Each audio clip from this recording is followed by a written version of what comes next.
Hello, my name is Shelly Palmer, and welcome to the Media Technology Summit 2012.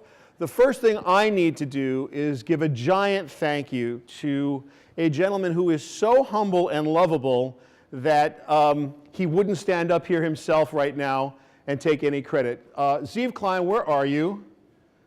Not even in the room. He's shoveling people in here. Where'd he go? There he is, Zeev. Give this man a gigantic round of applause. That's not big enough. That's Zeev Klein. Give it up for Zeev. There we go. Zeev and his team have worked tirelessly to put this day together, and it is truly my pleasure to be here with all of you and to thank Zeev personally and Landmark Ventures. There are some other people that need to be thanked, and we'll get to that later. Right now, I want to talk to you a little bit about what we're going to do today and how we're going to do it. First, I'm going to try and level set the day. This is called the Media Technology Summit 2012. I don't know what media is. I don't know what technology is. I am a little bit fuzzy on what 2012 is about. And the idea of a summit, okay, we're here. We're all here together. You are the hand-picked, personally invited group that Zeev and I come up with. As far as we're concerned, you are the most important people in the media and technology area today. If you put those things together and you look around the room, you're the architects of the future, you're the architects of the present. There's no one here that wasn't invited by either Zeev or me personally, and there's no one here you don't want to talk to. So really quickly, just if you're not sitting with someone you know or behind you, just like you were in synagogue or church, you get 15 seconds to say hi to one another. Don't be a stranger. Say hi to the people sitting around you.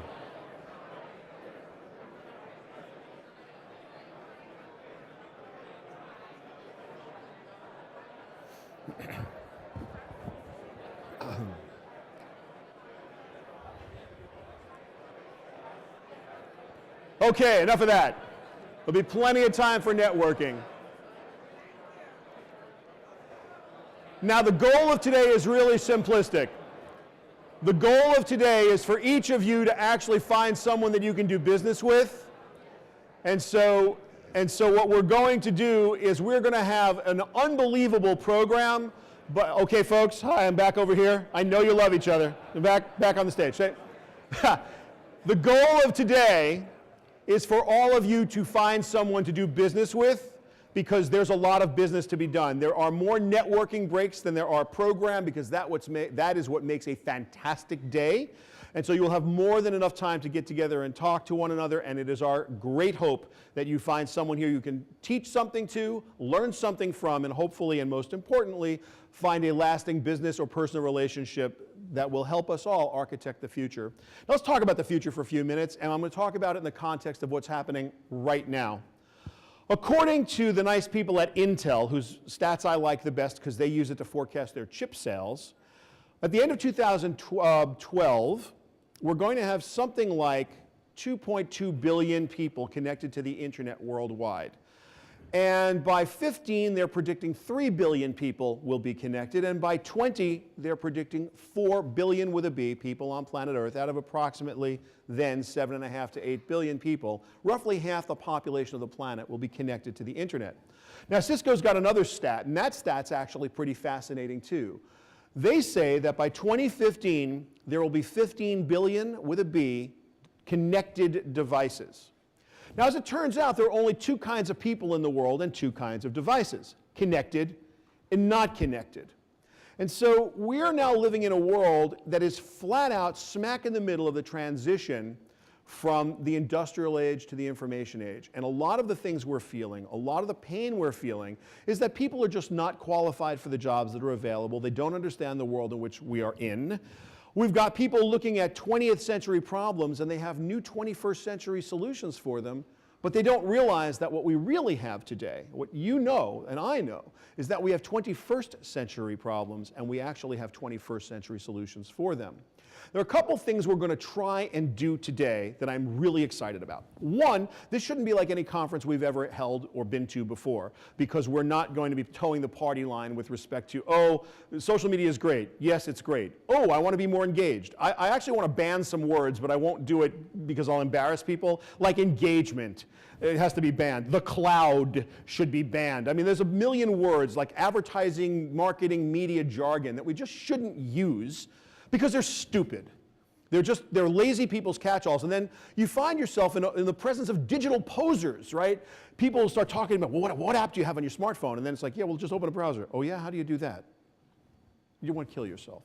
So we're not going to allow digital posing today, and we're not going to have any sacred cows. And most importantly, what we're not going to do is we're not going to pretend that it's business as usual.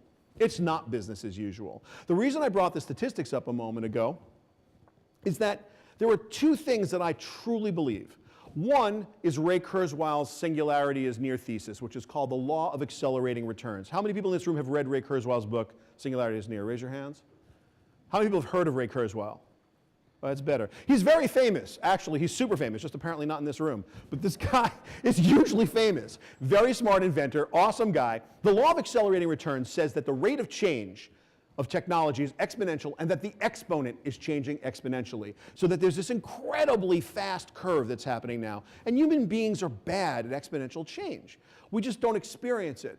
If I say to you that the climate is changing, the oceans are getting warmer, the climate's getting warmer, in the next 150 years bad things are going to happen, you're going to yawn at me and tell me, you know, go see Al Gore. If a gunshot went off in this room, we'd all be underneath our chairs. We're wired to react to things that happen now, not things that happen in the distant future. The problem is that exponential change looks really slow at the beginning. The first couple 100,000 years of modern humans, not a whole lot happened, not even language. Then you get the Sumerians, write some stuff down. Written language, that took a long time. Spoken language probably came before. By the time you got a printing press, you're thousands of years later, but then hundreds of years later, not many hundreds of years later, we have electronic laser printing. Wait a second, the Wright brothers in 1912? 1902, 1912, someone get me right. 1902. Fly a bicycle, basically, for 20-something seconds, and then we're on the moon less than a century later. That starts to feel like exponential change. It's that classic thing where you put 1 grain of rice on the first chessboard square and then 2 grains on the next and 4 grains on the next. Someone tell me when you get to the point where there's 1 billion grains of rice on the chessboard. You can look that up. By the time you get to the end of the chessboard, it's like more than there are molecules in the universe. Exponential change happens incredibly fast. People don't really get it. So let's take the law of accelerating returns and hold on to that for 1 second, that the rate of change is exponential and the exponent's changing exponentially. And now let's talk about the other thing in our world that matters more than anything else because of these statistics. The statistics are, remember, there are over 2 billion people connected to the internet today, 3 billion by 15, and 4 billion by 20. Metcalfe's law, anybody? Raise your hands. Metcalfe's law? Okay. George Gilder, a while back, in honor of Bob Metcalfe from 3Com, named an observed law called Metcalfe's law. You may have heard it referred to as the network effect. And it was about fax machines when he brought it out. And it went something like this. 1 fax machine is not entirely interesting. It makes copies, and you can fax yourself. 2 fax machines, well, that's better. 4 fax machines, wait, there's something interesting happening here. 50,000 fax machines, we're changing the way people communicate. 5 million fax machines, craziness. 50 million fax machines, behaviors are changed all over the place. So the value of a network increases proportional to the number of nodes or the number of users of a network. That's Metcalfe's law. It's a proportional square law. And whether you agree with the math exactly or you just can say, hey, the more people in a network, the more valuable it is, I think we can all understand that 1 person on Facebook has a place to store their photos. 1 billion people on Facebook, which is what Facebook says they have, even if they're half right, that's an awful lot of people that can communicate with one another, and the value of that network gets crazy. So if you understand the value of the network as we see it right now, today, with just over 2 billion people connected, and you just project out just a little bit to 2015, which is inside anybody's planning cycle, you realize that we have a huge, huge network effect about to happen. And if you take it out to 2020, there's an exponential shift from 2 billion to 4 billion people. That is going to change everything. Now, there's a Shelly mantra that says technology is meaningless unless it changes the way we behave. That's a good filter for everything. A bright, shiny new object is just meaningless unless it promotes, in fact, inspires and requires behavioral changes. When people's behaviors change, The bright, shiny object matters. We could argue Google was a game changer. We could argue Facebook is a game changer. Twitter is a game changer. And now the last concept I'm going to leave you with for today as we level set is this idea of value and wealth. It is crazy easy to create value online. Crazy easy, and we're going to talk about this all day long. The trick is translating value into wealth. No one's going to argue that Twitter is hugely valuable. I can overthrow governments with it. Look at the Arab Spring. I can make all kinds of craziness happen. Look at what happened a couple weeks ago with the presidential debate. Most tweeted moment ever. Very, very valuable. Not going to argue the sociological value, not going to argue the psychological value, even the technological value. What we're going to discuss today, because this is the Media Technology Summit, is translating that value into wealth, because that's our job. How do we take that immense value and build translation engines? And one of the ways that we can think about building translation engines is by creating transactional environments that are modern and 21st century. I came here today using Uber. Anybody ever use Uber? Heard of Uber, the app? Yeah, Uber's really cool. What they did is they yield manage car services.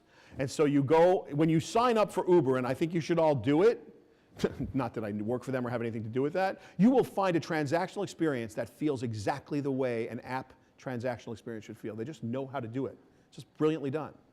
And then the service is pretty cool too. That transactional experience and the brand experience are wrapped into one. It's a real problem that we all have right now. How do we take our analog brands, our retail physical brands, our web-oriented brands, and make them feel transactionally similar across all of our platforms? And we're going to start with our first panel today and talk about transactional brands, really where e-commerce meets brand marketing. It's my favorite subject for the morning, and I'm going to welcome up our panel, and we're going to start our day. There aren't going to be a lot of questions and answer periods today because we're super tightly packed, but we have breakout sessions and plenty of time to discuss with everybody. So let's get our panel up here and start our day. Thank you all very much, and let's get serious.